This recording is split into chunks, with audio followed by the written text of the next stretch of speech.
Di tengah proses hukum yang tengah berjalan, artis sensasional Nikita Mirzani kembali membuat publik heboh. Kali ini, ia resmi mencabut gugatan Wan Prestasi terhadap Reza Gladys di Pengadilan Negeri Jakarta Selatan. Pencabutan laporan tersebut dilakukan langsung oleh Fahmi Bahmid, selaku kuasa hukum Nikita Mirzani, pada Senin, 14 Juli 2025. Menurut keterangan Fahmi, keputusan itu diambil lantaran kliennya ingin fokus menghadapi sidang kasus pemerasan yang kini menyeret namanya sebagai terdakwa bersama Ismail Marzuki. Namun, langkah Nikita ini justru menyita perhatian banyak pihak. Salah satunya datang dari pegiat media sosial yang tengah naik daun, Teuku Zanzabela. Lewat video yang diunggah ke akun media sosialnya, Zanzabela menyampaikan komentar tajam dan kontradiktif terhadap keputusan yang diambil oleh Nikita.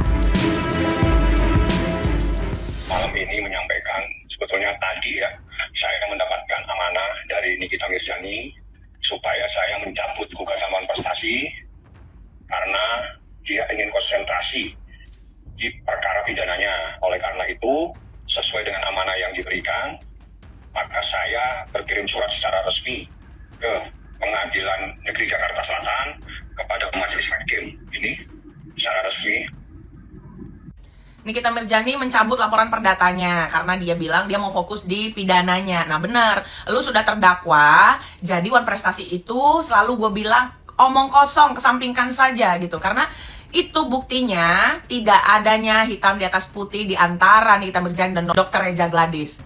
Makanya kemarin itu seolah-olah ini mediasi, biar nanti kalau mundurnya itu seolah-olah juga musyawarah.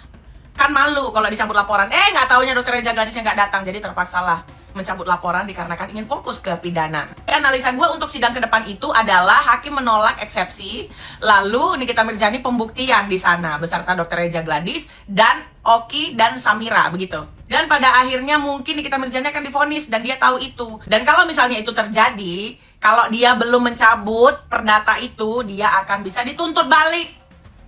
Di TPPU aja ada denda 10 miliar, bahkan nggak tahu mungkin lebih.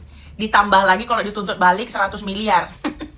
Jadi maju mundur kena, makanya jangan banyak gaya, diem aja. Kalau misalnya netizennya bilang, ini strategi akan melakukan sesuatu yang menggelegar, kayak Bang Fahmi kemarin kan, waktu eksepsi kan. Ya, memang dia melakukan sesuatu, tapi untuk menyelamatkan dirinya, begitu. Ya sudah ya, kita tunggu bagaimana, dan catat ini semua, agar analisa gue ini bisa dipertimbangkan ke depannya, apakah seorang Teuku Zanzabela jago menganalisa sesuatu. Namun tak lama setelah video itu beredar luas dan menuai pro kontra di kalangan warganet, salah satu praktisi hukum sekaligus pengacara kondang, Togar Situmorang, ikut angkat bicara. Melalui sebuah video berdurasi 9 menit yang diunggah ke akun media sosial pribadinya, Togar memberikan respons tegas terhadap unggahan Teuku Zanzabela. Dalam video tersebut, Togar tampak menyindir keras Zanzabela yang menurutnya tidak memiliki kapasitas untuk ikut berkomentar dalam kasus yang tengah menjadi sorotan. Zanzabela nggak ada urusan dengan pihak Nikita Mirzani. Kedua, juga dia bukan seorang praktisi hukum ataupun bukan berlatar belakang apa terkait masalah hukum. Dan di sini dia hanya posisi katanya ya, influencer. Influencer mudah-mudahan nggak sama dengan yang ini apa nih? Ini fresh care namanya. Dan tidak boleh ada satupun orang yang nyinyir bilang itu kontradiktif. Di mana kontradiktifnya? Yang kalau kontradiktif itu adalah dia tidak berani bertanggung jawab atas tuduhan atau sangkakan yang dilakukan oleh pihak si pelapor. Dia adalah seorang ibu, rasa kangen kepada 3 orang anaknya. Bayangkan. Nah, di sini yang kita sangat bingung kalau ada orang yang namanya Zanzabela bisa demikian kritiknya kepada Bang Fahmi, kepada Nikita Mirzani. Saya nggak habis pikir sama orang tersebut. Kenapa dia sama Nikita terlalu mau istilahnya nyinyir? Temen bukan apa bukan. Kalau orang yang nggak ngerti konstruksi hukum atau bukan orang hukum, janganlah membuat suatu pernyataan-pernyataan yang memang kontradiktif. Apalagi kalau orang itu tidak ada hubungan dengan Nikita Mirzani, dengan Bang Fahmi.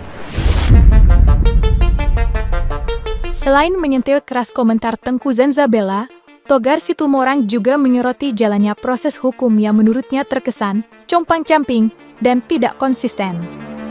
Dalam video itu, pengacara kondang tersebut menyampaikan kritik tajam terhadap aparat penegak hukum, terutama terkait adanya perubahan pasal yang diterapkan kepada Nikita Mirzani. Nah, terkait kasus Nikita, makanya gue coba semampu gue untuk bersuara terkait carut marut penanganan prosesnya. Waktu di Polda Metro, ingat kan? Begitu digaspolnya seorang Nikita Mirzani, tahanan pertama 20 plus 40 plus 30, lalu mau detik-detik kalah 30-nya lagi tambahan, itu bisa P21. Nah, waktu pindah ke P21 itu pasal berubah, yang tadi 368 berubah jadi 369. Nah, dalam hal ini sudah ada compang-camping penanganan. Dan belum lagi desas-desus di luar sana, bagaimana ada dugaan-dugaan yang berseleweran, ada yang dibilang amplop coklat, amplop ini, amplop itu. Itulah dugaan yang memang kurang, kita nggak tahu dari mana asal usulnya. Di sini dikatakan bahwa Nikmir sama Fahmi Bahmid itu langkah hukumnya kontradiktif. Informasi yang akurat gitu ya. Jadi ini yang bisa saya kasih tahu ya. Dalam suatu proses hukum di negara kita tercinta ini, kadang-kadang kita harus jujur bahwa hukum itu tebang pilih. Dan itu terjadi banyak. Bukan kasus Nikita Mirzani saja, banyak kasus Vina Cirebon ataupun kasus-kasus yang lainnya nanti, atau nggak tutup kemungkinan di Pulau Bali juga ada seperti itu yang namanya kriminalisasi. Kriminalisasi ini bisa dalam bentuk apa aja dan bisa terjadi sama siapa saja. Bagaimana mau terang, pelapornya orang, tapi ternyata pada saat baca eksepsi nyebut nama PT suaminya.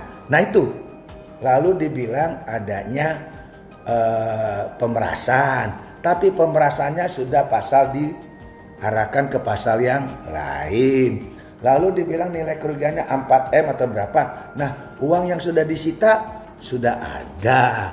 Lalu dibilang TPPU, tindak pidana pencucian uang. Nah, predikat krimnya aja masih debatable. Predikat kriminal utama aja belum ditemukan. Pertama, pasal awal di polisi berbeda dengan pasal di jaksa. Ini aja jadi debatable. Bahkan ada gugatan keperdataan.